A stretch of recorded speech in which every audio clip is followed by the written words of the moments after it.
পৃথিবীর একেবারে গভীরতম গভীরে কি আছে এটা কিন্তু কোরআনে নাই, আছে। পৃথিবীর মাঝখানে যে উত্তপ্ত লাভা আর আগুন, এটা আপনারা জানেন? পৃথিবীর উপর দিয়ে আমরা ঠান্ডা পৃথিবীতে ঘুরে বেড়াই, কিন্তু এর ভিতরে কিন্তু আগুন, লাভা। আল্লাহ কোরআনের মধ্যে ফুটন্ত টকবগে সাগরের কসম খেয়েছেন। আল্লাহ বলেছেন ওয়াল বাহরিল মাসজুর,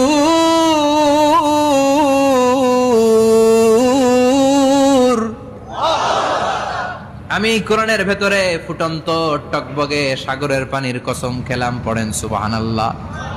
সাগরের পানির ফুটন্ত টকবগে সাগরের পানির কসম। সাগরের পানি আবার ফুটন্ত হয় কি করে? পানি কি হয়? ঠান্ডা। পানি কি? কথা বলেন। আল্লাহ পৃথিবীর ভেতরকার কথা চিন্তা করে বলেছেন ওয়াল বাহরিল মাসজুর। ইউনাইটেড স্টেটস অফ আমেরিকার নেভাল একাডেমির সায়েন্টিস্টরা এই আয়াতের উপর রিসার্চ করেছে যে সাগরের ভেতরে আবার এই ঠান্ডা পানির ভেতরে আবার উত্তপ্ত আগুনের লাভা আসলো কোত্থেকে।